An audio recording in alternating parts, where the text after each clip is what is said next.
Labas, labas, labas. Taigi vėl sugrįžtu ir šiandien ateinu pas tave pasidalinti ir pakalbėti apie pašaukimą, apie sielos kelią, kaip jį atrasti, kaip pajausti arba kaip galima pažiūrėti atgal ir pamatyti tam tikrus ženklus arba vedimą iš aukščiau. Taigi, žinoma, kalbėsiu ir apie numerologiją, apie savo kelią ir apie tai, kaipgi žmonės atranda savo pašaukimą. Ir turbūt tu jau girdėjai ir labai daug kas kalba apie tai, kad daug kas nori atrasti savo kelią. Ir kodėl dabar, kodėl būtent šiuo laikotarpiu daug apie tai kalbama. Taigi todėl, kad ateina tas laikas, kai visatoje vyksta labai dideli pokyčiai. Ir žmonės, kurie, tai yra sielos, kurios jau sutiko tai, jos nusprendė šitame gyvenime eiti savo vidinio pašaukimu. Tai yra nusprendė atlikti vieną ar kitą misiją. Ir tas kelias tikrai nėra lengvas, jis yra pilnas iššūkių, žinoma, ir labai daug praradimų. Tai, kas buvo pastatyta ant melo, ant iliuzijos, dažniausia viskas sugriūna. Ir tenka prarasti. Prarasti savo artimuosius, mylimus žmonės, kuriuos atrodo mylėjome, bet jiems laikas jau išeiti ir kurti toliau savo gyvenimą. Nes kiekviena sutikta siela, tiek vaikas, tiek galbūt vyras, tiek žmona ateina atlikti tam tikrą laiką, tam tikrą užduotį. Ir jeigu ta užduotis yra atlikta, žmogus pasitraukia ir kūrė toliau savo gyvenimą. Taip, šiandien nėra lengva suprasti ir yra labai daug kaltės jausmo, o kodėl man taip nutiko, už ką, kodėl turiu praeiti tiek daug skausmo, tiek daug išgyvenimų ir tiek daug nemalonių įvykių, atrodo, pas kitus taip nevyksta. Tai aš tau galiu pasakyti ir nuraminti tave. Tavo siela visą tai pasirinko pati. Ji yra tokia stipri ir tokia galinga, kad jinai visą tai lengvai ir paprastai praeis. Tačiau tavo protas, jis yra be galo kūrybingas ir tave gali dar ilgai vesti tuo iliuzijos keliu. Ir kai kartais atrodo, kad norisi viską mesti ir palikti, o kita pusė sako, kaip tu taip galėsi, kaip tu taip pasielgsi, tai juk turi šeimą, turi vaikus, juk tu turi būti atsakingas arba atsakinga už savo poelgius. Tai žinok, kad vidus, tavo širdis, tavo siela, tavo dvasia niekada tavęs neapgaus. Jinai visada jaus. Taip, baimės yra labai daug, bet su tuo galima irgi padirbėti ir paleisti. Taigi dabar yra tas laikas, kai žmonės kardinaliai keičia savo profesijas, keičia kardinaliai savo gyvenimą. Ir man teko sutikti ne vieną žmogų, dar iki dirbant netgi numerologiją, kai pasakojo, aš buvau mokytoja chemijos, o tapau, pavyzdžiui, manikiuristė. Tai yra tvarkau moterims nagus. Arba aš buvau gydytoja ir tapau dvasinė gydytoja, ar ne? Tai yra atsivėrė gydantis kanalai ir aš žmonės dabar gydau ne per tas žinias, kurias gavau, bet gydau per tas energijas, kurios ateina per mane. Ir iš tikrųjų, kuo toliau, tuo labiau tai ir vyks. Ir žinoma, žmonės, kurie dar nepasiruošę, kurie dar turi praeiti tam tikrą kelio etapą, jie žinoma ir praeidinės. Netgi pastebėjau, kad renkantis kaip darbą, kaip sritį, kaip mylimą veiklą, numerologiją, netgi tie, kurie vidumi nori ir skaičiai sako matricos taip pat, bet jie dar nėra tokie stiprus, tokie energingi, dvasiškai stiprus. Praeiti tą kelią jiems dar neduoda galimybių. Dėl vienų ar kitų priežasčių yra stabdomi. Taigi kažkur net esu girdėjusi, kad visame pasaulyje išnyks beveik 80 profesijų. Tai yra dings tų darbo vietų, kur pakeis kažkas tai kitas arba išvis išnyks kaip profesija. Ir turbūt ir tu pastebėjai, kad daugiau pastebi daug ar ne žmonių, kurie dirba psichologais, kurie užsiima coachingu, kurie yra mentoriai, kurie yra gyduoliai netgi įsivardinę, kurie dirba su angelais, su angelų energijomis ar kitomis galaktikomis ir per juos teka labai stipri informacija, kuri pasitarnauja žmonijai.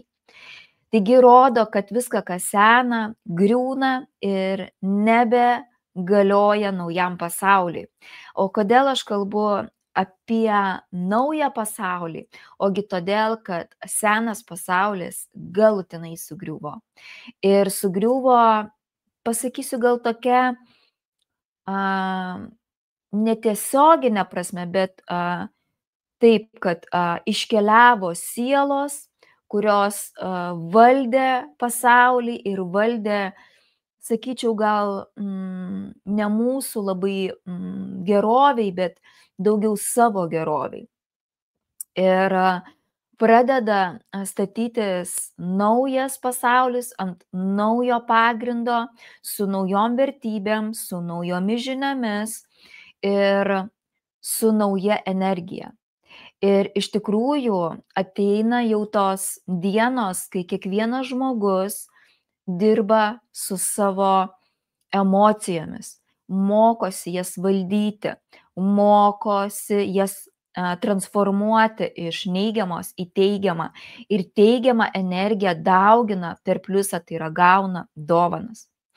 Ir žinoma, ir aš galiu pati patvirtinti, kad kartais pačiai nėra taip paprasta padaryti, nes pasirodo, mes iš savo giminės, iš savo protėvių gaunam tam tikras programas, kurios yra įsisenėjusios iš kartos į kartą ir kad jas transformuoti, paleisti, na, kaip sakant, kaip iš kompiuterio, ištrinti tą programėlę, reikia žmogaus specialisto, kuris gali padėti leistis į transformacijos, į tokią terapiją ir jos pagalbą ištransformuoti. Ir iš tikrųjų žmonės, ir tu galbūt esi šiandien pabudęs ir supratęs, kad pasaulyje kažkas vyksta tokio, ko neįmanoma suprasti. Ir viešai apie tai nieks nekalba. Tik tu gali išgirsti iš tokio kanalo kaip šis, arba dar galiu rekomenduoti ir nuostabų kanalą Kosmoso žvaigždės, kurį nuorodą gali rasti čia po šiuo video arba aprašyme. Ir ten žmonės jau kalba apie šių dienų naujo laiko energijas, kai žmogus gali savo minčių pagalba, savo žodžių pagalba, gali sukurti savo ateitį. Jis gali gydyti savo organus, žinantis tam tikro naujo laiko taisyklės. Ir visas šitas dovanas, kurias aš paminėjau, žmogus kiekvienas ateityje turės. Todėl manau, kad medicinos funkcija mūsų šiandieninėme gyvenime su kiekviena diena jinai taip irgi tobulės, bet jau galbūt nebus reikalinga taip stipriai, kaip kažkada labai buvo reikalinga. Žinoma, tai vėlgi priklausys nuo žmogaus sąmoningumo, kaip jis myli savo kūno, tai yra savo šventyklą, kaip jisai rūpinasi, ką deda į burną, kokių cheminių vaistų leidžiasi ir ar išvis nesileidžia, ar save gydo kitais netradiciniais būdais, kur prieš šimtus metų buvo labai populiaru. Ir mūsų proseneliai tai darė ir žinojo, kad kiekviena žolelė turi savo paskirtį ir ją panaudojus tinkamai kūnas čia ir dabar greitai pagyja. Na ir žinoma, labai svarbu pridėsiu tikėjimas ir žinojimas tų visų žinių. Taigi grįšiu prie pašaukimo. Vis manęs dažnai klausia mano klientai, o tai kur mano kelias, ką man daryti? Aš šiandien ieškau savęs ir nesuprantu, kągi man daryti. Tai pagal numerologiją galima atrasti netgi ne vieną sritį, keletą sričių, tai yra netgi, sakyčiau, 2-3 yra pagrindinės tokios sielos užduotys, kai žmogus gali duoti visuomeniai kažką ir yra viena pagrindinė užduotis, tai yra dvasinė sielos užduotis, dėl kurios jis ir atėjo čia į žemę. Ir kad šitos užduotys ir atsivertų ir kad žmogus su pasitikėjimu savimi, su drąsa pereitų, jam labai svarbu reikia paleisti, transformuoti destruktyves, negatyves programas. Nes tos destruktyvios, negatyvios programos visada pakiš koją, tai reiškia, kad bus atmetimas, bus kažkieno tai atitraukimas, kad tik tas žmogus neateitų savo keliu. Ir ką galiu pasakyti iš savo patirties, pabandyti reikia ne vieną sritį, ne vieną profesiją. Kodėl?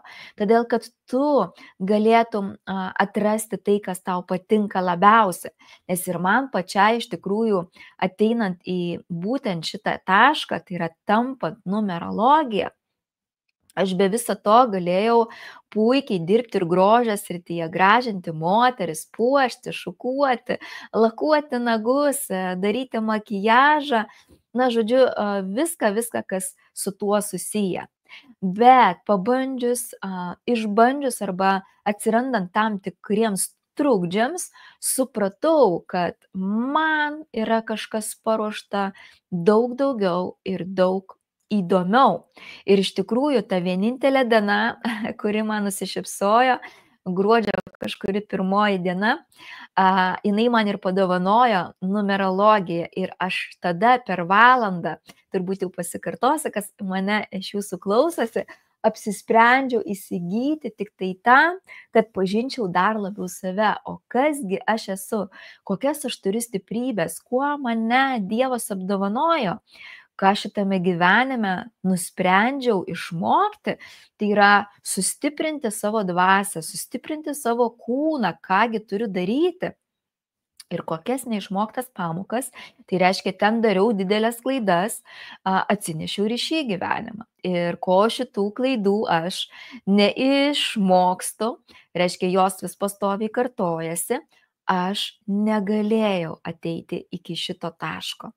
Tai va, ir kai pradirbama karma, o karmoje yra net 3 labai svarbios užduotys, kiekvienas žmogus turi, apie kurias aš taip pat irgi kalbu ir duodu rekomendacijas, kaip harmoningiau, kaip lengviau jas praeiti, kad atverti savo naujas galimybės ir naujus resursus ir peržengti į kažkokį tai naują momentą.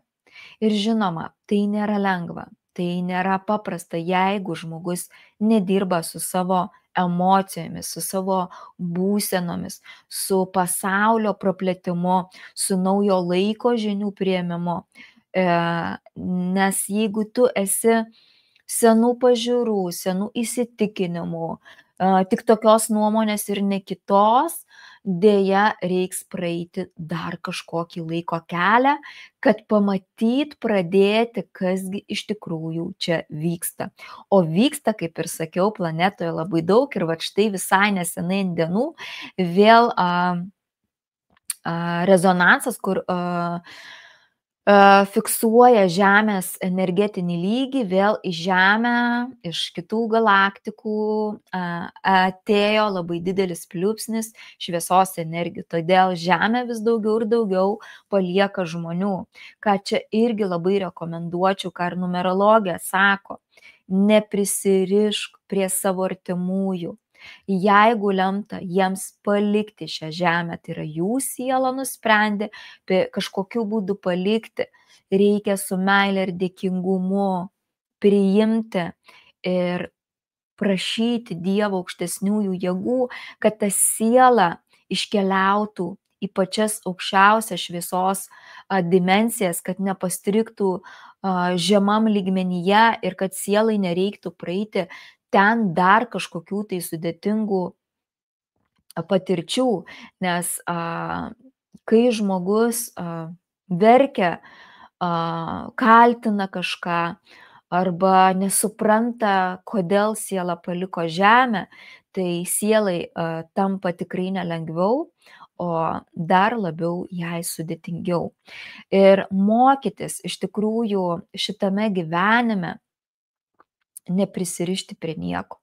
Taip, skamba galbūt netgi ir kažkam ir skausmingai, o kaipgi aš dabar neprisirišiu prie savo vaikų, kaip aš galiu neprisirišti prie savo vyro. Na, reikia bandyti plėsti pasąmonę ir suvokti ir pažiūrėti realybei tiesiai į akis, kad nieko šitame gyvenime, kurį tu dabar gyveni, nėra amžina. Lygiai tas pats kaip su gamta, ar ne? Rudenį nukrenta lapai, ar ne? Žiema yra toks kaip sąstingis, o pavasarį, pažiūrėkim, kaip dabar greitai, ar ne, sproksta pumpurai, skleidžiasi žiedai, ar ne, viskas lyg nušvinta naujomis spalvomis. Lygiai tas pats ir su žmogumi. Yra momentai, kai žmogus turi paleisti kažką.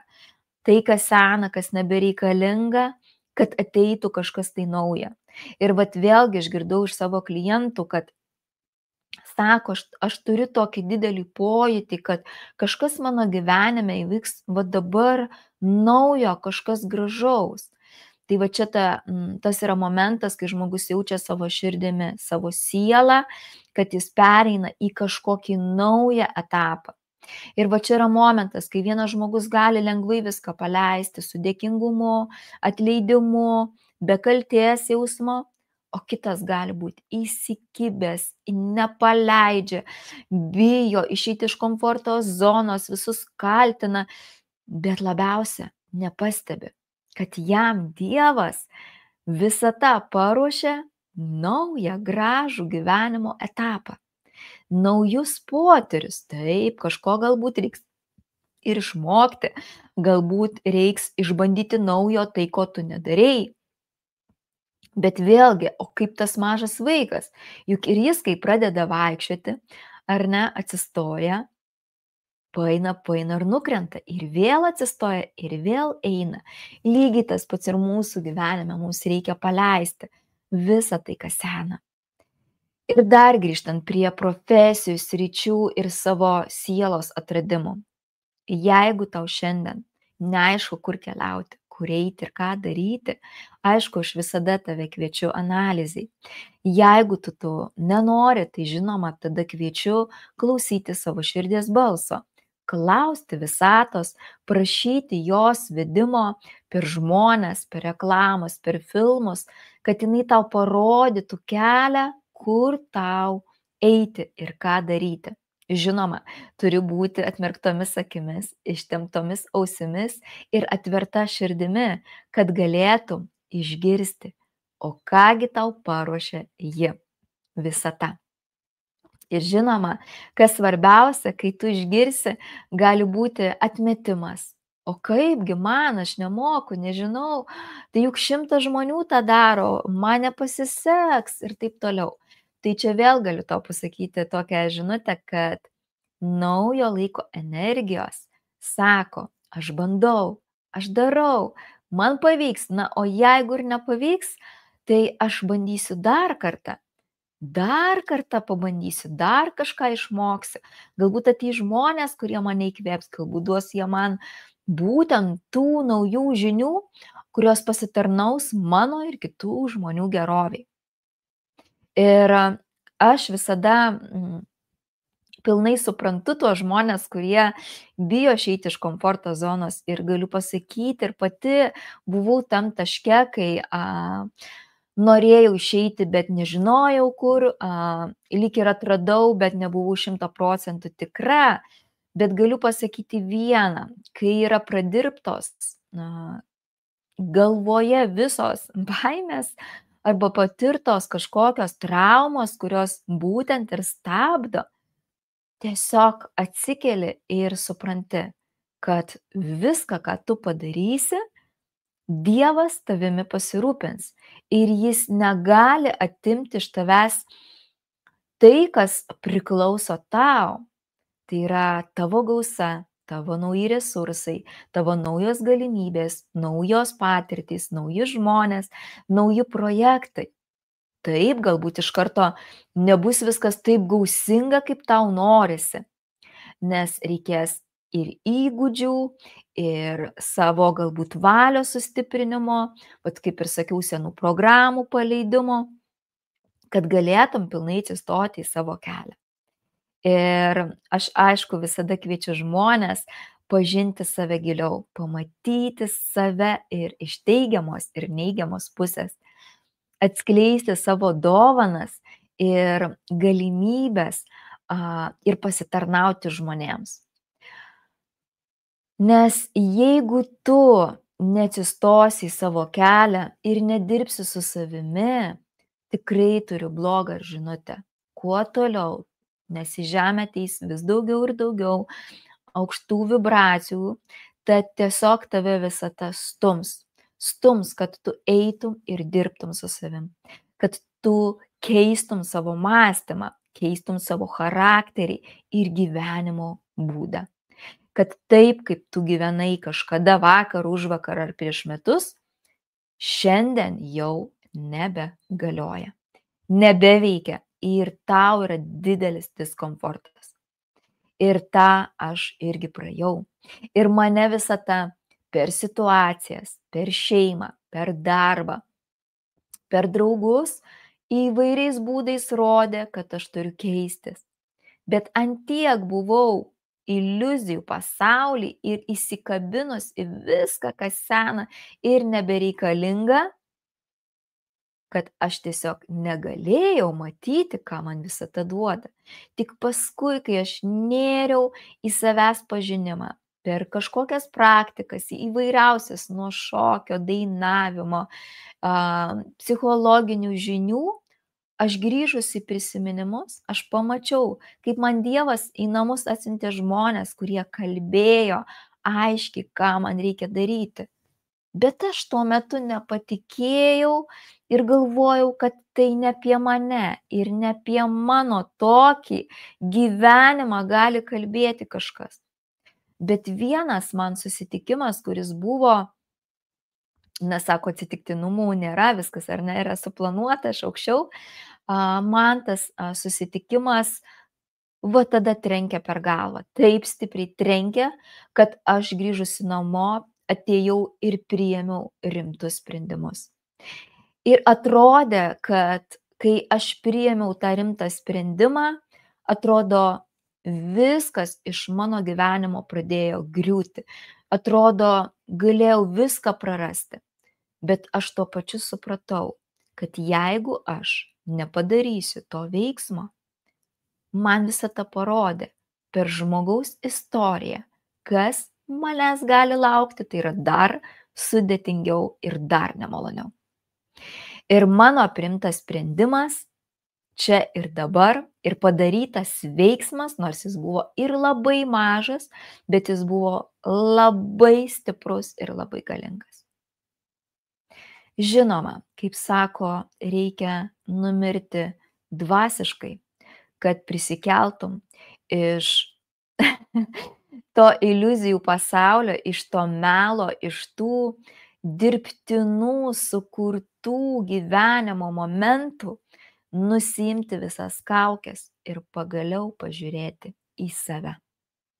Pažiūrėti į save iš šono ir pažiūrėti iš priekio ir suprasti, kad visos patirtys, visos nemalonios situacijos buvo tik reikalingos tam, kad pabusčiau iš savo sukurto iliuzijų pasaulio, kuris buvo iškreiptas ir parodytas visiškai atvirkščiai ir nešantis ne komfortą, ne džiaugsmą, o daug skausmo, nusivylimo ir nemokėjimo suprasti, o kągi daryti toliau.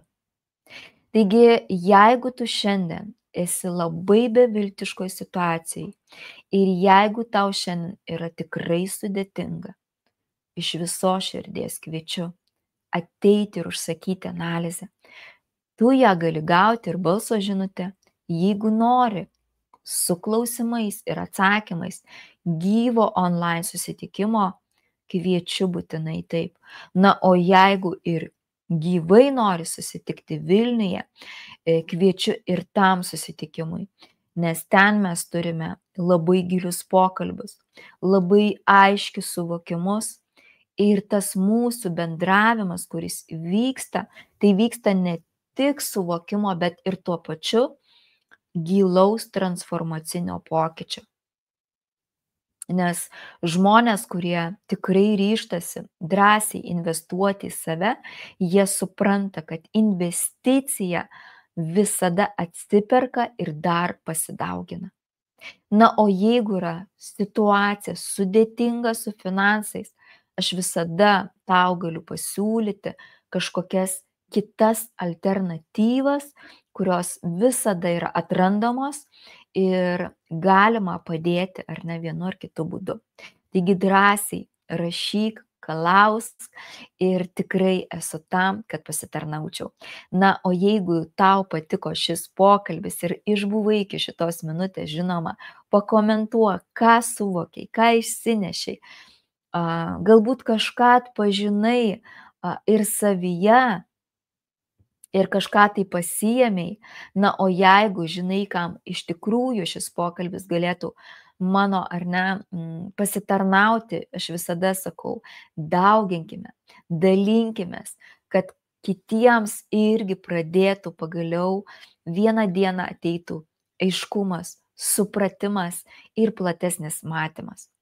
Nes tik tai taip galim padėti vieni kitiems. Kaip man kažkada mano pirmoji mokytoja Ingrida, kuri atėjo į gyvenimą, atrodo visiškai netikėtai, bet šiandien galiu pasakyti, Dievas tiesiog nešte nunešė pas ją. Ji buvo tas žmogus, kuris man padėjo išeiti iš destruktyvių situacijų, iš pačių sudėtingiausių įvykių. Tuo metu atrodė neįmanoma išeiti, neįmanoma gyventi kitaip. Ir galiu šiandien tą pasakyti, kad visada Dievas atsiunčia tuos žmonės tuo metu, kai tau jų reikia. Tik tai vėlgi mes galim paimti, pasinaudoti ir galime atmesti ir vis dar laukti.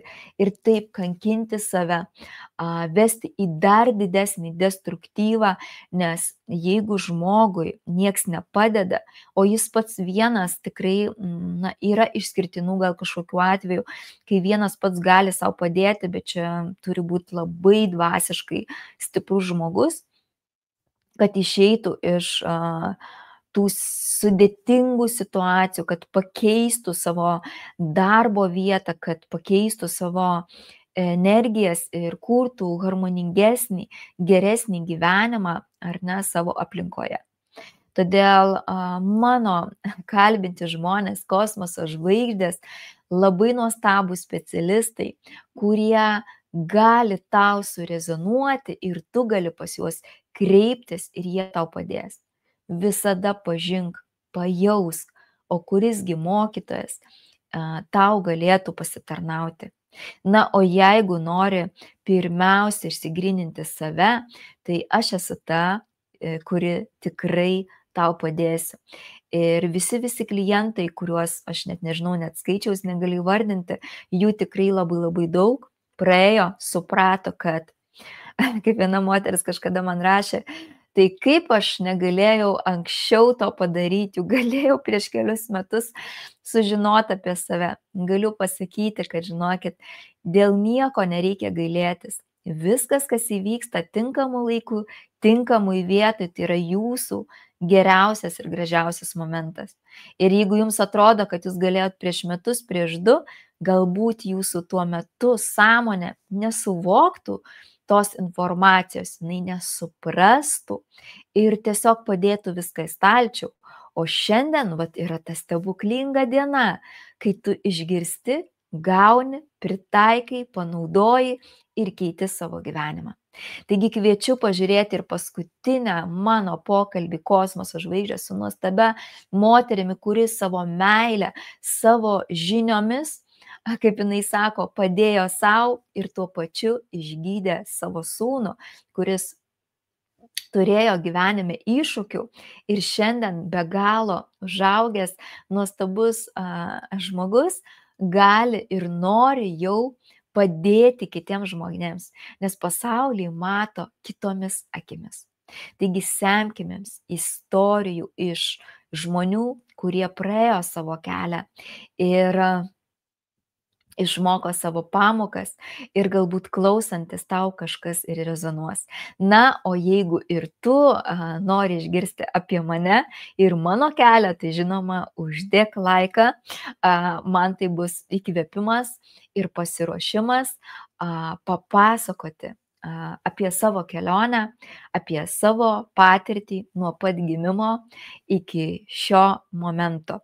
Žinoma, tai nemanau, kad irgi yra lengvas postumis atvirauti ir pasidalinti, bet jeigu tu pažymėsi arba parašysi, kad tau įdomu, tai bus man kaip žinutė, kad tikrai laikas atėjo pasidalinti labai giliais savo išgyvenimais, savo fiziniais pajautimais ir giliais matymais, apie kuriuos aš dar niekur ir niekada nekalbėjau.